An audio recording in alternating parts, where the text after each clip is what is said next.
है, तो वो जल छिड़कते हैं। सूर्य मर गई, बाकी सब भी खत्म हो जाते हैं, तब कहते हैं, तब जब मतलब जल छिड़कने के बाद थोड़ी सी उनको रहती है, तब उसको ज्ञान होता है, अरे भैया मैं कौन हूँ, मैं कहाँ से आया और कहाँ मैं भटका भटका पड़ा हुआ। तो कुछ तो होते हैं जो बिल्कुल निकल लेते हैं कि हाँ ठीक है प्रभु, आपने मुझे ये ज्ञान दिया, अब मुझे रास्ता दिखाओ कि मैं से अपनी परिस्थिति, अपनी स्थिति को कैसे प्राप्त करूं। वही दशा हमारी भी है। कैसे? गुरु वर्ग ने आके मंत्र के द्वारा जल छिड़का हमारे ऊपर, तब हमें पता चला भैया हम शरीर नहीं, हम आत्मा है, और आत्मा का ठौर कहाँ है? भगवत धाम है। तो वहीं पर ही रह के हमें परम सुख की अनुभूति होगी। हम तो वहां के हैं, भगवत धाम में रहने योग्य है। और कहाँ इस संसार में हम लोग फंसे हुए हैं, यहाँ पे जन्म मृत्यु के चक्कर में पड़ रहे हैं, तापों से जल रहे हैं, सुख दुख में इतना हम यहाँ पे अटके हुए हैं। तो ये संसार में जो इतना सुख दुख के घेरे में पड़े हुए, तो यहाँ पे क्यों? अपने दुख को जानकर जो जिनको थोड़ा सा इस चीज का आभास हो जाता है, समझ जाते हैं, तो वो कहते हैं ठीक है अब आगे का रास्ता दिखाओ कि हमें वहां तक कैसे पहुंचना है। तो वो धीरे धीरे उस रास्ते को पकड़ के निकल लेते हैं, और फंस जाते हैं हमारे जैसे, जो ना इधर भी छोड़ सकते ना उधर। अब हमें पता है क्या है, हम शरीर नहीं, हम आत्मा है, लेकिन शरीर के धर्म से यानी हृदय दौर्बल्य है कि हम छोड़ नहीं पा रहे। तो वही परिस्थिति है। जैसे नारद जी ने जब कहते हैं कि मंत्र छिड़का, तो पहले तो नहीं समझ आया, मेरी ईश्वरीय मैं तो इसी के साथ जी लूंगा, जब मर जाएंगे तो फिर बच्चे कहते हैं एक ईश्वरीय नहीं तो दूसरी आ जाएगी। तो इसी तरह से संसार का भी यही चल रहा है। भगवान हमें ताप से, दुखों से जर्जरित करके अपना, हमारी तरफ मतलब यानी भगवान की तरफ हमारी मति हो, इसलिए दुर्गा देवी जो है हमें स्वर्ग सुख दुख के झूले में झुलाती हैं, पर हम फिर भी बड़े आनंदित रहते हैं। संसार में कितने कष्ट होते हैं वो देते हैं, तब भी हम सोचते हैं नहीं, कुछ ना कुछ हम उसका जोड़ तोड़ निकाल लेते हैं। बच्चे को कुछ हो जाए तो दूसरा बच्चा, पत्नी को कुछ हो जाए तो दूसरी पत्नी। तो मतलब यहाँ पे भोगों की कोई कमी नहीं है। इसलिए भोग अपनी इंद्रियों को तृप्त करने के लिए जितना मर्जी दुख, वो दुख में भी सुख के कहीं ना कहीं बूंदे ढूंढता ही रहता है। इसलिए इस 84 लाख योनियों से कभी हम बाहर नहीं निकल पाते हैं। कोई विरला ही होता है जो इस तरह से वो बाहर निकल पाता है, नहीं तो अर्थात उसी में ही जाके फंसे रहते हैं हम लोग। तो जिसको जितना कहते हैं ना, तभी तो सत्संग में ये तो बड़े, ना जाने कितने कितने जन्मों के बाद हम यहाँ पे कैसे पहुंचे हैं आज इस परिस्थिति में कि हमें सब चीजें समझ में तो आ रही हैं, लेकिन अभी फिर भी दुविधा का घर तो फिर भी हमारे हृदय में बसा ही हुआ है। तो सिर्फ उसी टाइम पे ये जो हमारे कीर्तन है, ये हमारी प्रार्थना का कार्य करते हैं। जब इन कीर्तनों में मन प्रतिष्ठित हो जाएगा और हृदय से जब हमारे ये भजन निकलेंगे, वाकई ही जब आने लग वो होगा, जब तब ये प्रार्थनाएं कार्य करेंगी। अभी तो हम सिर्फ कीर्तन करते हैं कि चलो सुकृति बन जाएगी, थोड़ी सी कृपा मिल जाएगी, लेकिन जब जो चीज चाहिए होती है ना, उसके लिए बड़ा हृदय में दर्द आता है। जैसे ई बार करुणा करो वैष्णव गोसाई, पतित पावन तुम बिना के है नाई। तो जैसे जब अपने अपराधों का, पाप का हृदय में बोध बोध होगा, और ये सारी चीजें बोझ लगने लगेंगी कि हम कितने पापी हैं, कैसे हैं, कौन हमें पार लगाएगा, तब इस कीर्तन को करते हुए झरझर झरझर आंसू गिरेंगे, तब इस प्रार्थना में बल आएगा। तब जब इस तरह से प्रार्थना करते हुए जब हम ठाकुर जी से, वैष्णव से प्रार्थना करेंगे, तब वो हमारी सुनेंगे, कि वो कीर्तन ही हमारी आवाज बन जाएगा। जैसे हम लोग कई बार अपने लोगों को गाना सुनाने के लिए कोई फिल्मी गाना ले लेते हैं, लेकिन हृदय से अपने भाव व्यक्त कर रहे होते हैं। तो जब कीर्तन में अपने भावों को युक्त करके जब प्रार्थना होगी, तब उसका बल बढ़ जाएगा। ठीक है, चलो आगे चलते हैं।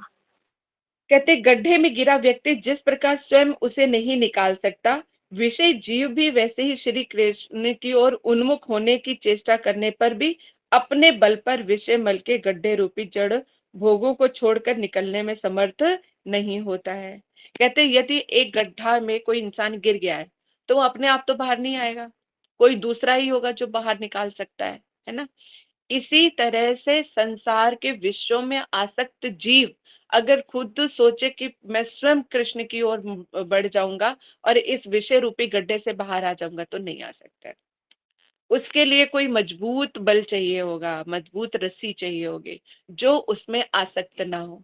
तो वो हमारे होते सतगुरु। सतगुरु आके हमें विषय रूपी संसार से बाहर निकालते हैं, क्योंकि उनकी आसक्ति नहीं। और जिस गुरु में अगर संसार की आसक्ति है, तो वो हमें आसक्ति में कैसे बाहर निकाल सकता है। इसलिए कहा कि सारे गुरु गुरु नहीं होते, सारे सतगुरु नहीं होते। सतगुरु का मतलब है जो सत्य से मिला दे, ना कि संसार में भटका दे कि चलो भाई आओ, किसमें तुम्हारी आस्था है जी, माता रानी, लो देवी मंत्र ले लो। किसी के शिव जी है, लो शिव मंत्र ले लो। तुम राम जी के, तुम राम जी का मंत्र। जो वो खुद ही भ्रमित है, तो जीवों को कैसे बाहर निकालेगा। क्योंकि शास्त्रों का तो एक ही निचोड़ है। सारे कहते हैं श्री, जो 18 पुराण, इतने उपनिषद हैं सब हमारे, सबका जोड़ तोड़ क्या है, श्रीमद् भागवतम, है ना। भागवतम में किसकी महिमा को गान किया गया है, कृष्ण की महिमा का गान किया गया है। जो शास्त्रों को जानते तो क्या ये चीज नहीं समझ आती, तो श्रेष्ठ वस्तु को क्यों नहीं बताते सारे, कि तुम कृष्ण भक्ति करके ही ऊपर आगे बढ़ सकते हो। और उनकी अगर कहीं दुविधा है या कहीं कुछ है, तो उसको तत्व सिद्धांत भगवान के वचनों से, जो है शास्त्रों के वचनों से, उनको उनकी जो संशय है उनको मिटाना चाहिए। लेकिन क्या है, अगर दूसरा के मन की बात नहीं की, तो फिर धन दौलत नहीं आएगा। तो यानी कहीं पे कहीं अपना स्वसुख की कामना कहीं ना कहीं जुड़ी होती है, इसलिए किसी दूसरे को सही रास्ता भी नहीं दिखा पाते हैं, कि वही आना जाना छोड़ दे। तो हाँ, कई बार होता है कि एकदम बुद्धि कहीं नहीं लगती है, तो उसको सुधारने के कारण जो है, थोड़ा संसार का वो सुख और थोड़ा परमार्थ दोनों को दे दिया जाता है। लेकिन उसमें देने वाला जो है, उसकी निष्ठता पे जरूर वो है। अगर वो पूरा एक निष्ठ है और उसको संसार के विषय वासनाओं से कोई लेना देना नहीं है, वही वो दोनों चीजें दे करके उसी के अंदर इतना सामर्थ्य होता है कि फिर वो परमार्थ की वस्तु को देकर फिर धीरे धीरे वो पूरी परमार्थ की वस्तु प्रदान कर सकता है। लेकिन जिसकी विषयों में आसक्ति फंसी हुई है, जो ऐसे गुरु वर्ग है या ऐसे कोई शिक्षक गुरु है जिनकी आसक्ति संसार में, वो संसार से बाहर नहीं निकाल सकते आपको। आपके अंदर उस तरह की भावना प्रेरित ही नहीं कर पाते हैं। वो आएगा ही नहीं अंदर से, डू और डाई वाली, जो दूसरे को उस चीज को कैच करके उनके अंदर हिम्मत में लेके वो आगे निकल पाए। तो ऐसे हमारे गुरु, हरि गुरु वैष्णव, जिनके हम लोग परिक्रमाओं में जाते हैं, ऐसे उनके चरित्र देखते हैं, उनके जीवन में हम देखते हैं, उनके जीवन से ही शिक्षाएं मिलती है ना। जैसे जैसे हमारे गुरु वक्त बाहर जाते हैं, पूज्यपाद वन महाराज जी के बारे में मतलब बताया था कि जब तक वो, जब एयरपोर्ट में अगर कोई लेने नहीं आता ना, तो वहां पे वो बैठे रहते हैं। जब उनको लेने के लिए आते हैं, अगर प्यास भी लगी होती है, अब तो भक्तगण अपने साथ लेके थे, कभी कभी तो महाराज जी अकेले भी जाते हैं, तो एक बॉटल भी, हालांकि क्या उनके पास पैसे नहीं होते, पानी की एक बोतल तक खरीद के पानी नहीं पीते हैं, कि उसमें वो भक्तों का पैसा लगा हुआ है, तो अपने सुख के लिए कैसे ले। वो सारा जो पैसा भी है, तो वो ठाकुर जी की सेवा में ही जाना चाहिए, जिससे भक्तों का कल्याण हो।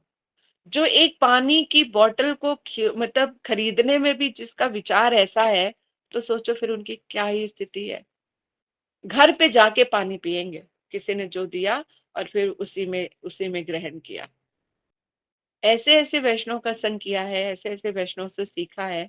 तो अगर उनकी, यही तो उनका ही चरित्र तो फिर हमें बल देता है, तब समझ में आता है कि नहीं। क्योंकि जो पैसे रखता है सबके, है ना, आप लोग तो भक्ति भाव से दे देते हो, आप लोग रखो, ये करो वो करो। जिसके पास होते हैं, उसके ऊपर जो है बहुत बड़ा भार होता है। लेकिन डिपेंड करता है, अगर उसको स्व सुख की कामना है, तो वो अपने ऊपर भी जाता है, लेकिन फिर वो ब्रह्म राक्षस बनता है, तो उसको क्या क्या भुगतना पड़ता है, ये भी बड़ा वो है। इसलिए पैसों का जो रख रखाव है, वो बहुत ही मतलब सेवा के पैसे, जो भगवान के पैसे हैं, उनका बहुत बहुत जिम्मेदारी से करना पड़ता है। बिना सरेंडर किए तो कार्य नहीं चलता है यहाँ पर। इसलिए बड़ा मतलब सोच समझ के, हरि गुरु वैष्णव की कृपा के अनुगत्य में ये सब चीजें करनी चाहिए, सेवाएं। हम्म। इसलिए जो गड्ढे में खुद गिरा हुआ वो नहीं निकाल सकता, जो बाहर है वही हमें निकाल सकता है। कहते हैं, अम्मा उद्धारिते बलि नाही त्रिभुवने, पतित पावन तुम्ही सबे तोमा बिने। तो कह रहे हैं, हमारा उद्धार जो कोई कर सके, ना ही त्रिभुवन है, इस त्रिभुवन में तो प्रभु कोई नहीं है जो हमारे जैसे पापियों का उद्धार कर सके। कौन कह रहा है, श्री रूप सनातन जी कह रहे हैं।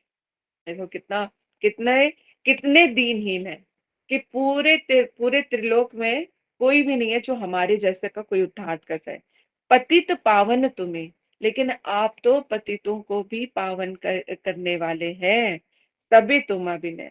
तो कह रहे कि आपके बिना केवल आप ही एकमात्र हैं जो पतितों का उद्धार करने वाले हो, आपके अलावा इस त्रिभुवन में कोई नहीं है। तो ये महाप्रभु की बड़ी कृपा है और दार है, उनका हृदय बहुत बड़ा है। वो कहते हैं बस शरणागत होकर आ जाओ, तुमने कितने भी पाप क्यों ना किए हो, मैं तुम्हें सब चीजों से मुक्त कर दूंगा। कृष्ण प्रेम प्रदान कर देंगे। वहां पे कृष्ण क्या कहते हैं, सर्वधर्मान परित्यज्य मामेकम शरणम व्रजा, जितने भी धार्मिक क्रियाएं सबको छोड़कर तुम मेरी शरण ले लो, उसके बाद मैं देख लूंगा।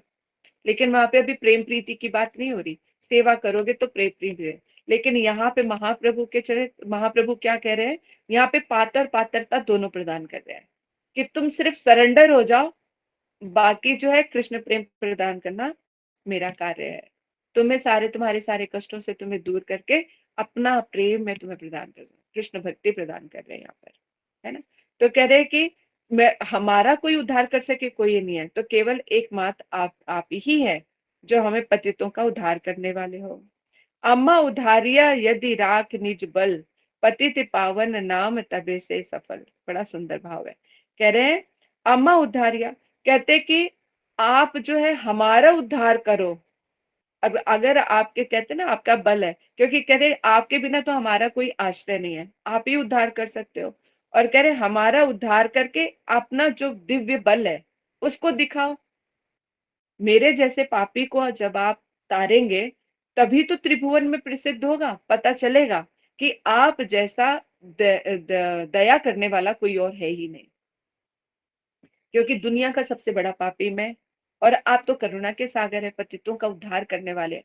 तो मेरे जैसे अगर पतित पे आप जो है अपना बल का प्रयोग करें, आप अपनी दया मुझ पे दिखाएं, तब पूरे त्रिभुवन में पता चलेगा कि कितने बड़े आप दयालु हैं। तो दयालु नाम जो है सार्थक हो जाएगा।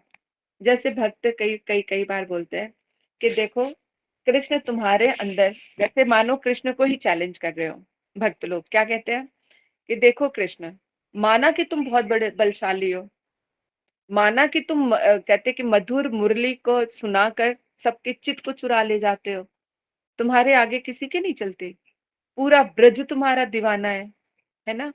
लेकिन किसने कहा ये सब झूठ है, शास्त्र में बड़ी बड़ी महिमा लिखी है। कैसे? तो मानो कृष्ण कह रहे हैं कि भैया कैसे तुम्हें, तुम कह सकते हो कि ये सब झूठ है। तो भक्त कहता है कि प्रभु आपसे अच्छी तो माया। कैसे? कहते कैसे? कि देखो माया ने मुझे कैसे नचा रखा है, जो जैसा कहती है माया मैं बिल्कुल वैसे ही करता हूँ, यूं नाचता हूँ माया के पीछे। माया कहती है गोलगप्पे खाने हैं, तुरंत भागा भागा जाता हूँ। माया कहती है मुझे ये साड़ी चाहिए, फटाफट ले लिया भैया। है मतलब जहां जहां माया लेके जाती है मेरा मन उस माया के पीछे पीछे पीछे पीछे भागता है। माया का दास है मेरा मन, जैसे माया नचाती है वैसे मैं नाचता हूँ। आपके अंदर कहाँ बल है? आप कहो कि कथा सुनो तो मेरा मन नहीं लगता, आप कहो कि हरिनाम करो तो हरिनाम में मन नहीं लगता, आप कहो कि वैष्णव की सेवा करो तो मन चुराते हैं। तो कहाँ है, किसका बल है बताओ ज्यादा, माया का बल बड़ा कि आपका बल बड़ा? तो यहाँ पर विचार वाली बात आ जाती है कि माया ने कितना वशीभूत, ऐसे माया में फंसे जीव को हे महाप्रभु हे कृष्ण, ऐसे के मन को हटा के अपने चरणों में लगा लो, तब तो तुम्हारी दयालुता प्रकाशित हो। जब मेरे जैसे जीव को तुम नहीं लगा सकते तो तुम्हारी महानता कहाँ की है? तो बताओ ये कहते कि जो भक्त ऐसा कह रहा है वो धृष्टता है कि क्या है? बताओ, बोलो। दीदी उसका दैन्य है।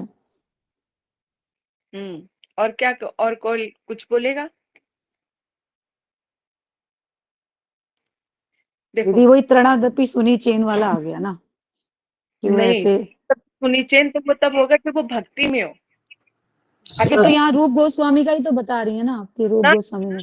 यहाँ पे मैं एक भक्त के रूप गोस्वामी जी की बात नहीं कर रही, ये एक साधारण साधकों की बात कर हाँ, तो वो दीदी हम। वो तो अपने सांसारिक सुख पूरे नहीं हो पा रहे, इंद्रिय तृप्ति उसकी नहीं हो रही है, तो हम्म, वो ये तो स्वार्थ बस कह रहा है कि आप क्या क्या फायदा आपका नाम का, किस आपका क्या भागवतता, क्या क्या वो है जो आप मेरी इच्छा पूर्ति नहीं कर पा रहे हैं, तो मतलब आपका भगवान होने का भी क्या होगा? नहीं ललिता, ये राधा मैं वाली बताऊं? राधा हाँ बिंदु दीदी हृदय आप हृदय बताइए। दौर्बल्य दृष्टा बता रहे, माया दृष्टा में को जुटा हुआ है, दृढ़ होना भगवान में चाहिए, विश्वास नहीं कर रहा है, उसका हृदय दौर्बल्य दिखाई दे दृष्टा रहा है होनी इसमें कि चाहिए उसकी इच्छाएं जो ज्यादा है वो माया में लिप्त है और भगवान में उसका विश्वास नहीं है। और कोई इस बारे में, बिमला दीदी आप क्या कहना चाहोगे? दीदी। मेरी मैं ये कह रही हूँ कि दृढ़ दृढ़ विश्वास होने और दृढ़ता होनी चाहिए भगवान के नाम में, दृढ़ पूर्वक होना ठीक चाहिए। है, अब सब लोग म्यूट कर लो। अभी मैंने जो बताया, जो एक भक्त की भावना जो भगवान के प्रति, वो भगवान से ऐसी प्रार्थना कर रहा है, इसका तात्पर्य अभी आप लोग पकड़ नहीं पाए। यहाँ पर भक्त की ऐसी स्थिति है कि वो कृष्ण को चैलेंज कर रहा है। चैलेंज भी क्यों कर रहा है? क्योंकि वो कृष्ण से प्रेम करता है, उनकी तरफ जाना चाहता है। तो वो उकसा रहा है, ताना मार रहा है कि तो आपसे अच्छी तो मेरी माया है, जो मुझे अपने इशारों पे नचा रही है। तुम अपने आप पे वैसे ही बड़े खुश होते रहते हो कि तुमने सबका चित्त चुरा लिया, तुम्हारे पीछे दुनिया पागल है। अगर मेरे जैसे को तुम कभी अपने पीछे नचा कर दिखाओ तो मैं जानू। तो ये वो चाहता है भक्त कि कृष्ण जो है कृपा करके अपने ऊपर नचाए, लेकिन वो जो है माया की वशीभूत है जीव। अब इसको उदाहरण लेके चलो, मान लो मैं अपना उदाहरण देती हूँ कि मैं माया के वशीभूत हूँ, माया मुझे जैसे नचा रही है मैं वैसे नाच रही हूँ। जाना चाहती हूँ मैं कृष्ण की ओर, सेवा की ओर, राधा रानी की ओर, लेकिन मैं जा नहीं पा रही, असमर्थ हूँ। और कृष्ण की इतनी महिमा है कि एक नाम का रस दे दे तो ना जाने क्या क्या हो जाए। कृष्ण अगर चाहे तो उनके पीछे पूरे वो खुद ही दीवाने बन जाते हैं अपने आप को देखकर।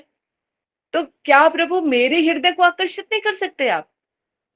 माना कि मैं माया में फंसी हूँ, चारों तरफ से जड़ी हुई हूँ, माया मुझे अपनी अपने नाच पे नाच नचा रही है, मेरी इंद्रियां अपने अपने आप तरफ अपनी तरफ खींच रही हैं। बस कहीं से बस मुझे इतना पता चल गया कि मेरा जीवन तो आपके हाथों में है, लेकिन मैं फंसी कहाँ पे हूँ? अंधकूप में। तो आपके अंदर तो सामर्थ्य होते हुए भी मुझे खींच नहीं रहे आप। मेरे अंदर तो चलो मैं असमर्थ हूँ। तो यहाँ पे वो कह रहे कि आपसे अच्छी तो माया है जो मुझे मेरे ऊपर कृपा करके मुझे नचा रही है, फिर आप कैसे दयालु हो गए? तो यहाँ पे भक्त कभी ताड़ना कर रहा है, कभी उनको प्रार्थना कर रहा है कि किसी भी तरह से, अगर तुम दयालु कहलाते हो, समुद्र के सागर हो, तुम दया के सागर हो, तो तुम्हारे सागर में एक बूंद भी मेरे लिए नहीं है कि मैं असमर्थ हूं, असहाय हूं, सिर्फ इच्छा ही है कि आपकी तरफ जाऊं। तो किसी भी तरह से एन केनवा कैसे भी करके मेरी बुद्धि अपनी तरफ लग कर लो। जो एक भजन है बड़ा सुंदर, कृष्ण देव भवन्तं वन्दे, कृष्ण देव भवन्तं वन्दे, मन मानस मधुकरमाप्या, निज पद पंकज मकरंदे। अब यहाँ पे भक्ति की क्या है कि मेरे मन रूपी भंवरे को किसी तरह से प्रभु आप अपने मकरंद में, अपने मकरंद का स्वाद ऐसा चखा दो कि मेरा मन रूपी भंवरा आपके चरणों को छोड़कर कहीं नहीं जाए। लेकिन उसको वो स्वाद तो लगे, और माया है तो स्वाद लगने नहीं दे रही है। कहीं ना कहीं हमारे अपने पाप कर्म है, अनर्थ है इतने सारे, मैं तो दलदल में फंसी हुई हूँ। तो प्रभु किसी भी तरह से करके मुझे इस दलदल से आप बाहर निकाल लो, तभी तो आपकी दयालुता प्रकाशित होगी। अच्छों अच्छों पर आपने तो दया कर दी, मेरे जैसे पापी पे भी करके दिखा दो, ताकि हम भी कह सके कि हाँ ठीक है, आपके अंदर बड़ी दया है। तो प्रभु आप अपनी दया को क्यों नहीं स्मरण करते? आपके ऊपर आप तो लाख तरीके हैं आपके पास, हम मेरे मेरे मन को वशीभूत करने के लिए, आप वो सारे तीर मुझ पे क्यों नहीं चला रहे? आप कृपा करके एक तीर से मेरे मन को वशीभूत कर लो, मेरे मन रूपी भंवरे को अपने मकरंद का रस चखा दो, ताकि वो आपके चरणों को छोड़ के कहीं ना जाए। मैं तो संसार में फंसा हुआ हूँ। लेकिन जितना इन प्रार्थनाओं में बल होगा, उतना ही वो उधर जाके प्रकाशित होगी चीज। अब समझ आई मेरी बात? जी दीदी, एक्चुअली मैं ना यही समझ रही थी तब से, बस मेरा दिमाग में ये चल रहा है कि ये दबीर खास जो है, ये रूप गोस्वामी अपनी दीनता, मतलब ये सब भगवान से बोल रहे हैं, वो अपनी व्याख्या कर रहे हैं तब से कि जगाई मदाई जैसे पतितों का आपने कर दिया, उनका करना आसान था, मेरा कैसे करोगे? मैं तब से मेरे माइंड में ये पिक्चर चली कि रूप गोस्वामी ये बोल प्रार्थना कर रहे हैं। हाँ, तो इसी तरह इसी का एग्जाम्पल मैंने दिया यहाँ पे संसार के साधक में से, क्योंकि मैं कनेक्ट करती रहती हूँ ना इस चीज में। तो रूप गोस्वामी जी जैसी दीनता है, हमारे अंदर वो चीज नहीं आती, तो साधक इस चीज को कैसे ले सकते हैं कि जैसे वो महाप्रभु के हृदय को ऐसे कह कह के उनके हृदय को द्रवित कर रहे हैं, और उनके अंदर वो दीनता है, वो हृदय से कृष्ण महाप्रभु के प्रति जो है समर्पित है, श्री रूप गोस्वामी सनातन गोस्वामी। और ऐसी जब बातें कर रहे हैं तो महाप्रभु का हृदय बड़ा ही द्रवित हो रहा है। और ऐसे अगर साधक करे, क्योंकि वो संसार में लिप्त है, वहां पे तो रूप गोस्वामी सनातन गोस्वामी नहीं है, फिर भी कह रहे तो उनकी दीनता है, लेकिन हम तो हकीकत में फंसे हुए हैं, तो हमारा उद्धार कैसे करेंगे? तो आप तो दया के सागर हो, आपके पास तो 10 बाण हमारे हृदय को भेदने के लिए। हमें माया नचा रही है कि माया के वशीभूत है, तो हमें आप अपने लिए नचा लो, बस ये प्रार्थना है। तो प्रार्थना ही बीच में माया के वशीभूत, मैं माया के वशीभूत हूँ, लेकिन कृष्ण के वशीभूत होना चाहती हूँ। माया मुझे नचा रही है, लेकिन मैं चाहती हूँ मुझे कृष्ण नचाए, लेकिन मैं असमर्थ हूँ उनके नाचने, वो कृष्ण की बीन पे नाचती ही नहीं हूँ, संसार की बीन पे नाच रही हूँ। तो अभी मुझे माया प्रबल कर लग रही है, तो इसलिए कृष्ण, लेकिन मुझे ये पता है कि तुम माया से भी ज्यादा शक्तिशाली हो, तो फिर क्या कारण है कि तुम मुझे नहीं नचा रहे? माना कि मेरे अंदर अनर्थ है, पाप कर्म है, दोष है, इतने सब चीजें हैं, लेकिन कुछ तो ऐसा करो कि जिसके मैं आपकी धुन पे नाचना आरंभ कर दूं। तो ये जितना इस प्रार्थना में सत्यता होगी, तो भगवान और माया के बीच में क्या चीज आ रही है? प्रार्थना। क्योंकि हम जहां पर जिस स्थिति में, वो प्रार्थना में ही बल होके फिर वो आर्य पार हो सकते हैं। तो प्रार्थना में जितनी सत्यता होगी, उतना फिर ठाकुर जी का हृदय पसीजेगा और वो हमें अपनी तरफ खींचेंगे। फिर कैसे वो सुयोग बना देते हैं, भक्ति का सुयोग प्रदान करते हैं। तुझने ये चाहा, ये ले, तुझे मिल गया, अब भक्ति करके दिखा। जैसे हम लोग अपने घर की परिस्थिति में फंसे होते हैं, ऐसे मैंने कितने उदाहरण देखे। तो उनको बोलता है कि काश मेरे घर में ऐसा हो जाता तो मैं भगवान का भजन कर पाता। मैंने ऐसे भी देखा कि भगवान ने वो परिस्थिति भी कर दी जैसे तुम कर रहे हैं, लेकिन हम फिर भी वहीं के वहीं फंसे हुए हैं। फिर लगता है कि प्रभु अगर ये वाली चीज ऐसे हो जाती तब मैं भजन कर पाता। भगवान कहते ठीक है, मैं भी ये भी करके दे देता हूँ। तो वो परिस्थिति भी लाकर दे दी, फिर भी जीव वहीं के वहीं पे फंसा हुआ है। तो हम अपने हृदय दौर्बल्य के कारण हर एक चीजों में फंसे ही रहते हैं। तो भगवान तो सुयोग देते हैं, लेकिन हम उस सुयोग का ग्रहण नहीं कर पाते हैं, तो वहां पे हृदय दौर्बल्य आता है। तो उस हृदय दौर्बल्य से भी हमें निकालकर ठाकुर जी अपने इशारे पे नाच चुके, तुम्हारी बंसी की धुन पे नाचे, तुम्हारे कीर्तनों पे नाचे, तुम्हारे लिए कुछ करें, ऐसी जो है स्वाभाविक प्रवृत्ति हमारे हृदय में उत्पन्न हो जाए, यही बस प्रार्थना है। तो ऐसी इस प्रवृत्ति को प्राप्त करने के लिए, ऐसे ही शुद्ध प्रेम को प्राप्त करने के लिए ही ये मेरा सारा जतन है। तो हमारा इस तरह से प्रयास उनकी तरफ होना चाहिए। क्लियर है? अब अच्छी तरह से समझ आ गया सबको? जी दीदी। जी दीदी। दीदी पर आप यहाँ पर इन ग्रंथों के इन श्लोकों में रूप गोस्वामी के बारे में बताया ना, हाँ, वो कर रहे हैं। ठीक। अभी जो रूप गोस्वामी जी की दीनता प्रकाशित हो रही है, उसी चीज को एक साधक की अवस्था में मैंने बताया कि एक साधक के भी विचार कैसे होने चाहिए, किस तरह की प्रार्थना होनी चाहिए जिससे ठाकुर जी का हृदय जो है द्रवित हो जाए। तो ये उदाहरण और एग्जाम्पल लेके ही उस चीज को लेके चलेंगे ना, क्योंकि यहाँ पे जैसी दीनता वो दिखा रहे हैं, अगर उनकी दीनता से हम कोई शिक्षा नहीं ग्रहण करेंगे तो फिर लाभ क्या होगा? ये पढ़ने का तात्पर्य भी तो ये, हमें ये तो समझ में आ रहा है कि रूप गोस्वामी जी इतनी दीनता प्रकाशित करें, लेकिन इस दीनता को हम कैसे यूटिलाइज करें जिससे हमें महाप्रभु की कृपा प्राप्त हो जाए, तो वो चीज समझा रही थी। क्लियर है? जी दीदी। अगर जी दीदी, हो किसी गया। को डाउट है तो पूछ सकते हो। तो फिर अभी हम यहीं तक ही रखते हैं, यहीं तक ये बताया मैंने। अम्मा उधारिया यदि हाँ, अब यहाँ पे जैसे वो बोला ना, अम्मा उधारिते बलि नाही त्रिभुवन, त्रिभुवन में कोई नहीं है जो कहते कि पार कर पाए। इसी तरह से साधक अवस्था में जीव भी यही कहता है कि प्रभु इस त्रिभुवन में कोई नहीं है। अब महाप्रभु जैसे जो है, जिस तरह से यहाँ पे रूप गोस्वामी सनातन गोस्वामी जी कह रहे, साधक अवस्था में हमारी भी परिस्थिति ऐसी ही है। वो तो उन्होंने तो बिल्कुल ही सब कुछ त्यागा हुआ है, लेकिन हमारी परिस्थिति कि हम संसार में फंसे हुए हैं और हमारे जैसे पतितों को उद्धार करने वाला कोई और नहीं है। तो महाप्रभु के चरणों में भी हमारी यही प्रार्थना है कि हे महाप्रभु, हमारे जैसे का उद्धार करके भक्ति प्रदान करो और हमारी स्वाभाविक प्रेम जो है हरि गुरु वैष्णव के चरणों में उदित हो, तो हमें लगे कि आपकी कृपा प्राप्त हुई है ना। तो पतित पावन तुम्हें कहते कि आपके जैसा कोई उद्धार करने वाला नहीं है। इससे हमें ये शिक्षा मिलती है कि यदि हम भक्ति में आगे बढ़ सकते हैं तो कौन मदद करेगा हमारी? महाप्रभु करेंगे, क्योंकि स्वयं कृष्ण खुद प्रेम में डूबे हुए हैं। कृष्ण स्वयं अपने ही प्रेम में डूबे हुए हैं, तो वो हमारा दर्द समझ सकते होंगे कि हम कृष्ण की तरफ जाना चाहते हैं तो करें, क्योंकि वो राधा रानी के भावों में है। इसलिए महाप्रभु कृष्ण से भी ज्यादा दयालु है, क्योंकि ये राधा रानी मिलित है। तो राधा रानी के भावों के द्वारा एक तो कृष्ण करुणामय और दूसरा राधा रानी करुणामयी है, तो दोनों की करुणा मिलके ये करुणा का सागर बन गए महाप्रभु। इसलिए वो हमारी कहते कि संसार की दग्ध अवस्था को समझ सकते हैं। तो महाप्रभु के चरण पकड़ने से हमें जो है वहां का रास्ता मिल जाएगा। तो मानो इनकी प्रार्थनाओं के साथ हमारी प्रार्थनाएं भी सम्मिलित है कि अम्मा उद्धारी यदि राख निज बल। अरे आप अपने बल का प्रयोग करके मेरा उद्धार कर दो।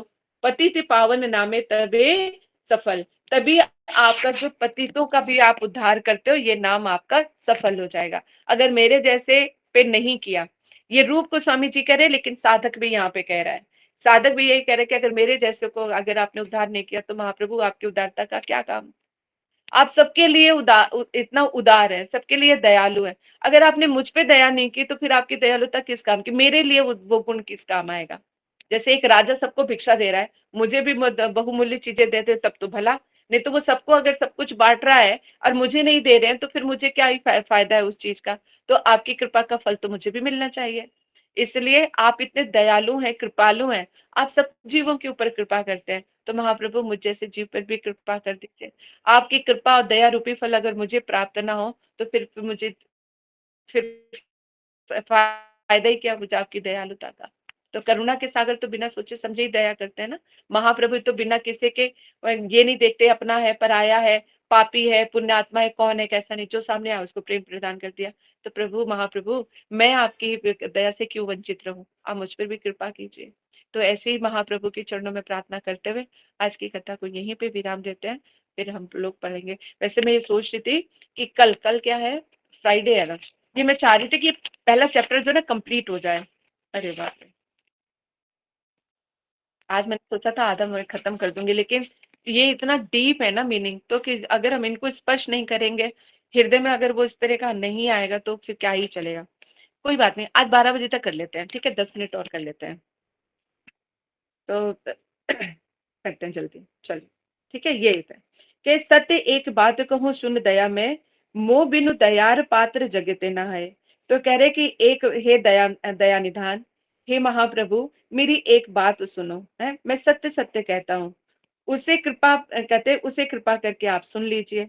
मोह बिनु दयार पात्र न जगते हैं, इस जगत में दया का योग्य पात्र हमारे अतिरिक्त और कोई नहीं है। यानी मेरे जैसा अगर अधम पतित, यहाँ पे रूप सनातन गोस्वामी महाप्रभु से कह रहे हैं, यहाँ पे अपने हृदय को भी ले लो, अपने आप को भी रख लो महाप्रभु इनकी जगह पर, कि हे महाप्रभु मेरे जैसा तो पतित कोई और है ही नहीं है। अगर कहते कि आप इस जगत में मेरे जैसा अगर पतित कहीं ढूंढोगे तो नहीं मिलेगा, लेकिन ये अंदर अनुभूति होनी चाहिए कि सच में है। नहीं तो हमारे मन में अगर ये है कि प्रभु मुझसे भी ज्यादा पापी इस दुनिया में घूम रहे, पहले उनके ऊपर कृपा कर लो, मैं तो फिर भी सही अवस्था में हूँ। अगर अगर इस तरह की अवस्था को लेके करोगे तो प्रार्थना सफल नहीं होगी। समझ में आ रही है बात? कि मेरे अलावा बहुत भी सारे ऐसे महाप्रभु, बहुत सारे मेरे मुझसे भी ज्यादा पतित घूम रहे हैं, आप उनके ऊपर कृपा कर दो, मैं तो अपनी जगह पे बिल्कुल ठीक हूँ। तो अगर इस तरह की बुद्धि लेके महाप्रभु की कृपा को प्राप्त नहीं कर सकते। कहने का तात्पर्य इस तरह की भावना लेके हम अपने वैष्णव की भी कृपा प्राप्त नहीं कर सकते कि वैष्णव की और उनके पास जा रही है सारे जितने और पापी बैठे हुए सब वो कर ले, मैं तो फिर भी ठीक हूँ, मैं इनसे तो बहुत बेटर हूँ। जिसके अंदर ये तरह की भावना आ जाएगी वो हरि वैष्णव की कृपा का पात्र नहीं बन पाएगा। इस चीज को समझो यहाँ पे, क्योंकि यहाँ पे खुद ही बता रहे हैं श्री सनातन गोस्वामी जी, वैष्णव से ही ये शिक्षा प्राप्त हो रही है। ठीक है, तो कह रहे दया योग्य हमारे अतिरिक्त कोई और है ही नहीं, मोरे दया करी कर तो दया सफल। कहते कि आप हम पर दया करके अपनी दया को सफल कर लो।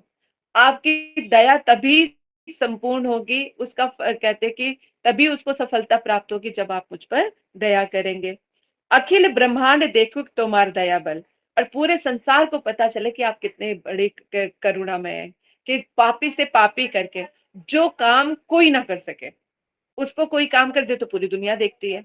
तो कहने का तात्पर्य कि मेरे जैसा तो इस त्रिभुवन में कोई पापी नहीं है। यदि आपने मुझे तार दिया तो पूरी दुनिया में आपका नाम फैल जाएगा। समझ गए? इसीलिए क्या, अखिल ब्रह्मांड देखो तुम्हार दया। तो फिर मेरे ऊपर जब दया आप करोगे ना, तो आपकी दया का जो प्रभाव है पूरे इस ब्रह्मांड में पड़ जाएगा। समझ रहे हो? ये रूप सनातन जी की तो इनकी दीनता है, लेकिन ऐसी ही जो है हमारे अंदर भी हरि गुरु वैष्णव के प्रति इस तरह का भाव होना चाहिए, अपने प्रति कि हमारे जैसा कोई पापी नहीं है। देखो, अब यहाँ पे इसी तरह की दीनता और प्रार्थना जो है आगे कहते कि श्री यमुनाचार्य पद कृत स्तोत्र श्लोक में भी दिया गया है। या ये एक दिन में तो वैसे नहीं हो सकेगा, मैं जितना मर्जी भगा लूं, ना मैं भाग पाऊंगी ना तुम्हें भगा पाऊंगी, क्योंकि बिना सोचे समझे एक प्यार तो इस तरह से जाने का कोई फायदा नहीं है। इसलिए जितना ठाकुर जी टाइम लेना चाहते हैं तो लेने देते हैं। ठीक है, इस प्यार को फिर हम कल ही समझेंगे। ठीक है, तो आज हमारा हो गया 2 से 2 तक। हाँ, आज क्या तारीख हो गई? 7। हाँ 7। 12 को आप आपके जाने के लिए